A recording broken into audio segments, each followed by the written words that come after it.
Cinema breakdown presenting the BFG। Movie के start में हम एक ऑलमोस्ट 10 साल की छोटी सी प्यारी सी बच्ची को देखते हैं। इस बच्ची का नाम सूफी था, जो कि एक अजाइलम में रहती थी क्योंकि इसके पेरेंट्स की डेथ हो गई थी। सूफी को नींद न आने की बीमारी थी, इसलिए वो पूरी रात जाग कर गुजारती थी और अजाइलम में पढ़ती रहती थी क्योंकि उसे पूरी रात नींद नहीं आती थी। और हर बच्चे की तरह उसका भी एक डर था कि एक बाबा जी हैं जो रात के अंधेरे में आते हैं और बच्चों को उठा कर ले जाते हैं, फिर वो उन बच्चों को मार कर खा जाते हैं। एक रात जब सब सो रहे होते हैं तो वो विंडो के पास उसे बिल्ली की आवाज सुनाई देती है। अब क्योंकि उसे नींद नहीं आ रही थी, इसलिए उसे देखने के लिए बाहर जाती है। जब वो बालकनी में होती है तो वो देखती है कुछ बिल्लियों ने डस्टबिन को गिरा दिया था, मगर सडन वो देखती है कि बिल्डिंग के पीछे एक बहुत बड़ा जाइंट का हाथ डस्टबिन को उठाकर उसकी जगह पर रख देता है। इसके बाद बिल्डिंग के पीछे से एक बहुत बड़ा जाइंट बाहर आता है। सोफी उस जाइंट को देख चुकी थी और वो भी सोफी को देख चुका था। इसे देखकर वो डर जाती है और जल्दी से अपने बिस्तर पर चली जाती है, लेकिन वो जाइंट विंडो से हाथ अंदर डालकर सोफी को उठा लेता है और उसे अपने साथ ले जाता है। हम देखते हैं कि ये जाइंट इंसानों के सामने नहीं आता और जब रास्ते में कोई इंसान आता है तो वो किसी न किसी तरह खुद को छुपा लेता है और फिर सबकी नजरों से बचते हुए वहां से निकल जाता है। फिर वो सूफी को भी अपने साथ लेकर एक दूसरी दुनिया में आ जाता है और ये दुनिया थी जाइंट्स की दुनिया, यानी यहाँ पर सिर्फ जाइंट्स रहते थे। सूफी देखती है ये तो काफी बड़ा घर है और वहाँ की हर चीज जाइंट्स की तरह ही बड़ी थी। सूफी वहां से भागने की कोशिश करती है, जिस पर वो जाइंट कहता है कि यहाँ से भागने का कोई भी रास्ता नहीं है, इसलिए तुम यहाँ से कहीं भी नहीं जा सकती। वो ये सुनकर डर जाती है। वो ये नोटिस करती है कि ये एक बहुत बुरा जाइंट है। वो जाइंट सूफी को एक पेन पर रख देता है और बोलता है कि मुझे बहुत भूख लग रही है, मुझे इतनी भूख लग रही है कि मुझसे वो कंट्रोल नहीं हो रही। सूफी समझ रही थी कि ये जाइंट मुझे ही खाने वाला है। वहां पर और भी जाइंट की हंसने की आवाज को नोटिस करती है, इसलिए वो बड़े जाइंट से पूछती है क्या यहाँ और भी जाइंट्स हैं, जिस पर वो बड़ा जाइंट कहता है जी हाँ, यहाँ पर और भी जाइंट्स हैं।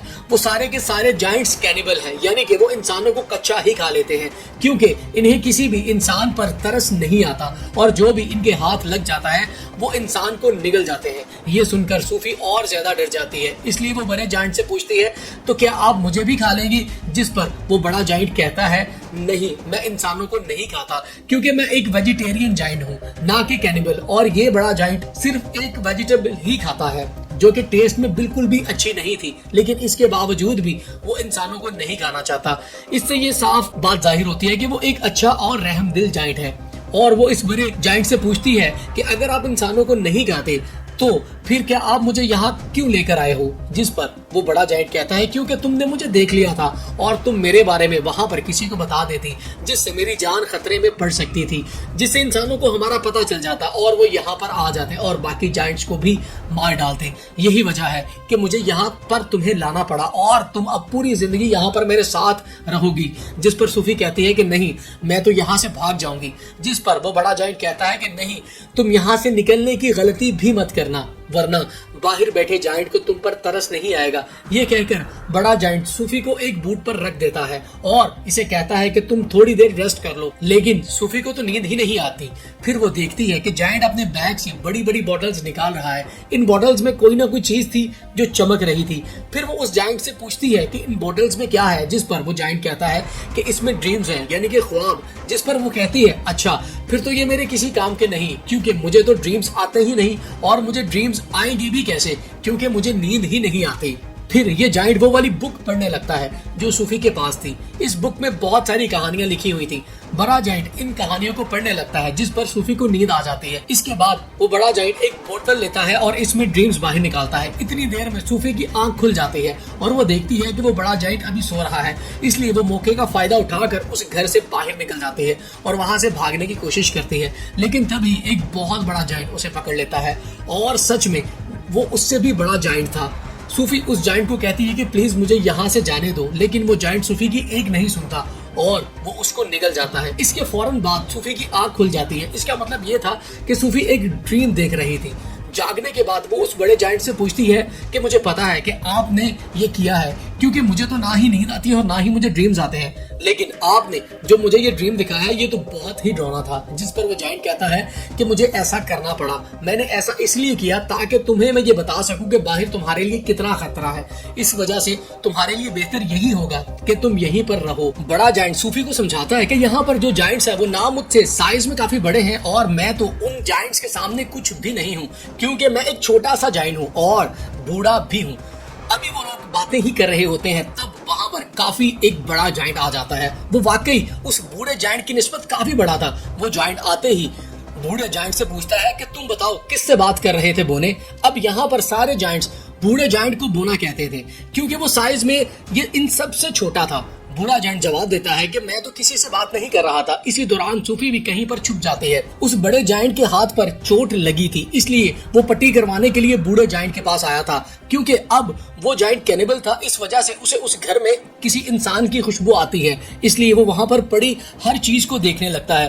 तभी सूफी उस सब्जी के अंदर चली जाती है और जब वो जायंट उस सब्जी को स्मेल करता है तो उसमें से किसी इंसान की खुशबू आती है। आज से पहले उस जायंट ने कभी यह सब्जी नहीं खाई थी, लेकिन आज उसे इस वेजिटेबल में अच्छी खुशबू आ रही थी, इंसान की खुशबू, क्योंकि इसमें सूफी जो थी, इसलिए वो जायंट उसे खाने लगता है। ये देखकर बूढ़ा जायंट उसे कहता है कि रुको, तुम ये नहीं खा सकते, क्या तुम भूल गए हो कि तुम वेजिटेबल्स नहीं खाते? जिस पर वो जायंट कहता है हाँ, मैं ये बात कैसे भूल गया, मैं तो सब्जियां खाता ही नहीं हूँ। इसलिए वो उस सब्जी को वहीं फेंक देता है और सूफी की जान बच जाती है। इसके बाद वो जायंट वहां से चला जाता है। फिर उस बूढ़े जायंट को कहीं पर जाना था और वो सूफी उससे पूछती है कि आप कहाँ जा रहे हैं, जिस पर वो कहता है कि मैं किसी जरूरी काम से जा रहा हूँ। वो पूछती है कौन सा जरूरी काम, लेकिन वो उसे कुछ नहीं बताता।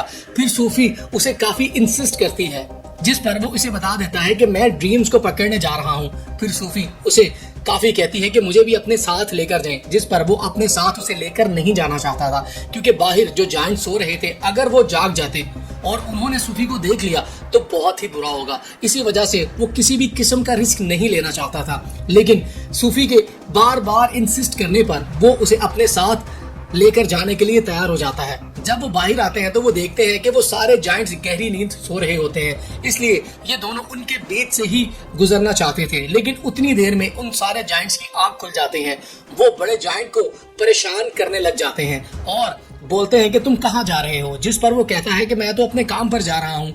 जिस पर वो बूढ़े जायंट से कहते हैं कि हम नहीं चाहते कि तुम यहाँ से निकलकर बाहर जाओ इंसानों की दुनिया में, क्योंकि अगर इंसानों को हमारे बारे में पता चल गया तो हमारी जान खतरे में पड़ जाएगी। वो सारे जायंट्स बूढ़े जायंट को बहुत ज्यादा तंग करते हैं। तभी मौके का फायदा उठाकर सूफी एक गाड़ी के अंदर छुप जाती है, लेकिन तभी बड़ा जायंट आसमान की तरफ इशारा करके कहता है कि वो देखो।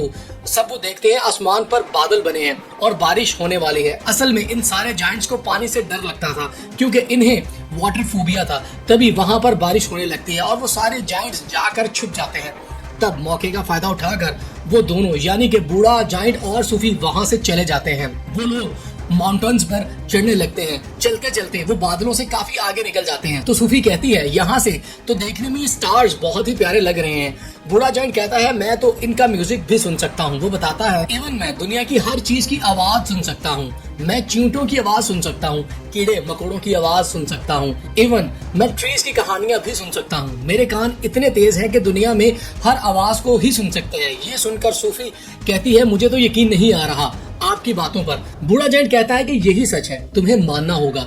इसके बाद वो लोग एक लेक के पास पहुंच जाते हैं, जिसके पास एक काफी बड़ा और खूबसूरत ट्री था। बूढ़ा जायंट पानी में कूद जाता है और इनके साथ सूफी भी कूद जाती है। दोनों फिर लेक के दूसरे किनारे पर पहुंच जाते हैं और यही होती है ड्रीम्स की दुनिया, क्योंकि ड्रीम्स इस ट्री से यहाँ पर कतरों की तरह गिरते हैं और बूढ़ा जायंट इन्हें पकड़ने के लिए यहाँ पर आता है। फिर वो दोनों मिलकर बहुत खुश होते हैं। बूढ़ा जायंट उसे अपनी दुख भरी कहानी भी सुनाता है कि यहाँ पर सारे जायंट्स मुझे बोना कहते हैं, लेकिन फिर भी वो एक बात सोचकर खुश हो जाता है कि मुझे यहाँ पर कोई ऐसा भी मिला था जो मुझे बहुत फ्रेंडली जायंट कहता था। ये सुनकर सूफी कहती है तो आज मैं भी आपको बिग फ्रेंडली जायंट कहूंगी, यानी कि BFG। ड्रीम्स पकड़ने के बाद ये लोग सिटी में घूमते फिरते हैं। यहाँ पर बच्चे अपने घरों में सो रहे होते हैं और वो बिग फ्रेंडली जायंट यानी कि BFG इन्हें नींद में बहुत अच्छे अच्छे ड्रीम्स देता है, ताकि लोगों को इनके ड्रीम्स में खुशियां मिल सकें। यहाँ पर हम ये जान पाते हैं कि BFG एक बहुत ही अच्छे दिल का जायंट है, जो कि ड्रीम्स की दुनिया से ड्रीम्स ला कर लोगों को देता है। फिर वो BFG से उसकी एज पूछती है कि आपकी उम्र कितनी है। बीएफजी जवाब देता है कि जितनी उम्र इस दुनिया की है उतनी ही मेरी है, यानी जब से दुनिया बनी थी तब से ही हम जायंट्स बन गए थे, लेकिन इस दुनिया में ही इंसानों से छुप कर रहते हैं दीवारों के पीछे। फिर वो दोनों वापस जाने लगते हैं। सूफी अचानक पूछती है कि मेरा ब्लैंकेट कहाँ पर है। असल में सूफी का ब्लैंकेट जायंट्स की दुनिया में ही रह गया था और इस बात की वजह से बीएफजी परेशान हो जाता है। इसलिए वो सूफी को कहता है कि अब मैं तुम्हें अपने साथ लेकर नहीं जा सकता, क्योंकि अब तक उन जायंट्स को पता चल गया होगा कि मेरे साथ कोई इंसान भी है। और यहाँ पर बीएफजी सूफी को एक बात बताता है कि बहुत सालों पहले मुझे एक बच्चा मिला था और वो भी इतना ही प्यारा और इनोसेंट था कि जितनी तुम हो, और तुम्हारी तरह उसने भी मुझे देख लिया था। इसी वजह से मैं उस बच्चे को भी जायंट्स की दुनिया में ले गया था। फिर उसी बच्चे ने मुझे पढ़ना सिखाया और ये जो जैकेट तुमने पहन रखी है ये मेरे उसी मासूम छोटे से फ्रेंड की है। लेकिन उससे पहले कि मैं उस बच्चे को इस दुनिया में वापस लेकर आता काफी देर हो चुकी थी और मैं बिल्कुल भी ये नहीं चाहता जो उस बच्चे के साथ हुआ मेरी उस दोस्त के साथ भी वही हो, क्योंकि तुम भी मेरी दोस्त हो। इसलिए सूफी को वो वहीं छोड़कर जाने का फैसला करता है। हालांकि सूफी उन्हें काफी मना करती है यहाँ रुकने पर, इसके साथ चलने की जिद करती है, लेकिन वो जायंट इस बार उसकी बात नहीं मानता। तब बीएफजी उसे अजाइलम में छोड़कर वहां से जाने लगता है। अब क्योंकि सूफी वहां पर रुकना नहीं चाहती थी, इसीलिए वो बालकनी से कूद जाती है, क्योंकि उसे पता था कि बीएफजी इसे बचा लेंगे और होता भी ऐसा ही है। बीएफजी उसे बचा लेता है और इसीलिए ना चाहते हुए भी उसे सूफी की बात मानना पड़ती है। इस वजह से वो उसे जायंट्स की दुनिया में दोबारा ले आता है, जहां पर बाकी जायंट्स पहले ही इन लोगों के लिए वेट कर रहे होते हैं, क्योंकि सारी जायंट्स जान चुके हैं कि इस बूढ़े जायंट के पास कोई ना कोई इंसान है। इसीलिए सारे जायंट्स अब जानना चाहते थे कि वो इंसान कौन है, कहां पर है। इसलिए वो ब्लैंकेट की खुशबू की मदद से बीएफजी के घर को चेक करते हैं और सारे सामान की तोड़ फोड़ कर देते हैं। लेकिन बीएफजी इस ब्लैंकेट को जला देता है जिस पर सूफी की खुशबू थी। फिर वो इन सारे जायंट्स को अपने घर से जाने के लिए बोलता है। सूफी वहां दीवार पर एक लगी पिक्चर को देखती है जो कि प्रिंसेस की पिक्चर थी। ये पिक्चर को देखकर सूफी को एक आइडिया आता है। वो बीएफजी को कहती है कि आप इस प्रिंसेस के लिए एक ड्रीम बनाएं और उस ड्रीम में आप ये बताना कि जायंट्स की एक दुनिया पाई जाती है। इसी दुनिया में और भी बहुत सारे जायंट्स हैं, इतने खतरनाक हैं कि वो बच्चों को मारकर खा जाते हैं, और इसी ड्रीम में आप हम दोनों को भी शामिल कर लेना। तब हम जब प्रिंसेस के सामने जाएं तो वो हमें पहचान ले। ये सुनकर बीएफजी ऐसा ही करता है और वो जायंट्स की दुनिया में रहने वाले सारे जायंट्स का एक ड्रीम बनाता है और वो इस ड्रीम में खुद को और सूफी को भी डाल देता है और साथ साथ वो सिटी के बहुत सारे बच्चों को भी डाल देता है। फिर वो इस ड्रीम को लेकर प्रिंसेस के घर के पास चला जाता है और ये प्रिंसेस की नींद में वो ड्रीम डाल देता है और प्रिंसेस को वो सब कुछ देख लेती है जो ये प्रिंसेस को दिखाना चाहते थे। प्रिंसेस की जब आंख खुलती है तो वो बहुत ज्यादा डरी होती है, क्योंकि ये एक डरावना ड्रीम था, क्योंकि जायंट्स बच्चों को खा रहे थे। प्रिंसेस इस ड्रीम के बारे में अपने केयर टेकर को भी बताती है, जिस पर वो केयर टेकर कहती है कि आप फिक्र मत कीजिएगा, ये आपका सिर्फ एक डरावना ख्वाब था। लेकिन वो न्यूज़पेपर पढ़ती है तो कहती है ये तो बहुत अजीब बात हो गई, क्योंकि कल रात बहुत सारे बच्चे मिसिंग हो गए थे अपने अपने घरों से और ये सेम वैसा ही हुआ है जैसा आपने ड्रीम में देखा है। तब ही प्रिंसेस कहती है कि पर्दे हटाओ और पर्दे हटाते ही विंडो पर सूफी खड़ी होती है। असल में ये चीज भी उन्होंने ड्रीम में डाल दी थी और इसमें बीएफजी को भी डाल दिया था। तब सूफी उन्हें बीएफजी के बारे में बताती है और साथ साथ वो प्रिंसेस से प्रॉमिस भी लेती है कि आप मुझसे वादा करें कि आप बीएफजी को कोई भी नुकसान नहीं पहुंचाएंगे। तब ही बीएफजी प्रिंसेस के सामने आता है और तमीज से इनके सामने झुक जाता है।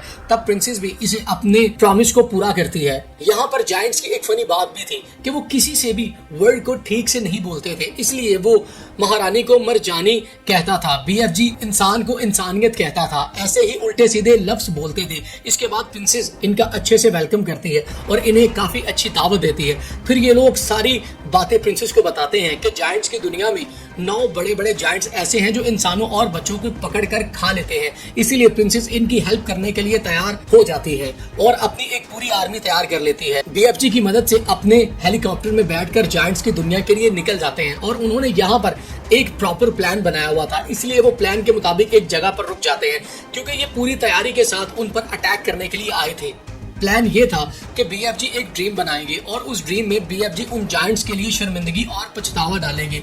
उनके बुरे कामों के लिए जो उन्होंने किए थे। और BFG ऐसा ड्रीम भी बना लेता है, जैसे ही BFG इन ड्रीम्स को उन जायंट्स में डालने के लिए जाता है तभी उन्हें याद आता है कि ड्रीम डालने वाली चीज तो मैं प्रिंसेस के महल में ही छोड़ आया हूँ और उस चीज के बगैर ऐसा करना रिस्की था क्योंकि उन जायंट्स के पास जाना था। लेकिन सूफी हिम्मत करके उस ड्रीम वाली जार को उस जगह पर लेकर चली जाती है जहां पर वो जायंट्स सो रहे थे। लेकिन कि इससे पहले सूफी उस जार को तोड़ पाती, इन जायंट्स का लीडर उठ जाता है और वो जैसे ही सूफी को पकड़ने वाला होता है सूफी उस जार को तोड़ देती है और ये ड्रीम उन जायंट्स की नींद में चला जाता है जो अभी सो रहे थे। और जब वो जायंट्स जागते हैं तो उन्हें अपने बुरे कामों पर शर्मिंदगी होती है, लेकिन जो जायंट्स का लीडर था वो तो जाग रहा था, इसलिए उसे कोई भी पछतावा और शर्मिंदगी नहीं होती, इसलिए वो सूफी पर अटैक कर देता है। लेकिन तभी BFG उस जायंट के सामने आ जाता है क्योंकि अब BFG बहुत ही छोटा था, इसलिए वो जायंट इन्हें अपने हाथ में उठा लेता है। लेकिन जैसे ही वो BFG को मारने लगता है प्रिंसेस की पूरी आर्मी हेलीकॉप्टर के साथ वहां पर आ जाती है। वो लोग सारे जायंट्स को पकड़कर अपने साथ ले जाते हैं और इन्हें समंदर के बीच में एक आइलैंड पर छोड़ दिया जाता है। अब क्योंकि उनके चारों तरफ पानी था और ये पानी से डरते थे इसलिए वहां से भाग नहीं सकते थे, इसलिए अभी हमेशा के लिए यहाँ पर फंस गए थे। प्रिंसेस उन जायंट्स के लिए वहां पर सब्जी के बीज भी फेंक देती है ताकि ये जायंट्स इन बीजों की मदद से वहां पर सब्जी उगा सके और सारी जिंदगी वो सब्जी ही खाएं, क्योंकि अब उन जायंट्स को ये सब्जी पसंद नहीं थी, इसलिए न चाहते हुए भी उन्हें ये सब्जी खानी पड़ती थी और पूरी जिंदगी उसी आइलैंड पर रहकर ये सब्जी ही खानी है। इसके बाद हम सूफी को देखते हैं कि जो कि अजाइलम में नहीं रहती थी बल्कि प्रिंसेस के महल में रहती है और यहाँ पर सूफी बहुत खुश होती है और जब चाहे BFG से बात भी कर सकती थी क्योंकि BFG ने बताया था कि वो इस दुनिया की सारी आवाजें सुन सकता है। दूसरी तरफ BFG जो कि अब जायंट्स की दुनिया में बिल्कुल अकेला रह गया था, जिन्होंने जायंट्स की दुनिया में इस सब्जी के अलावा और भी बहुत सारी वेजिटेबल्स उगा ली थी, वो भी अपनी लाइफ में बहुत खुश है। सूफी हर सुबह जाकर विंडो पर आती है और BFG को गुड मॉर्निंग कहती है, जिसे BFG भी सुन लेता है और इसका जवाब भी देता है और ये प्यारी सी मूवी यहीं पर एंड हो जाती है। Thanks for watching.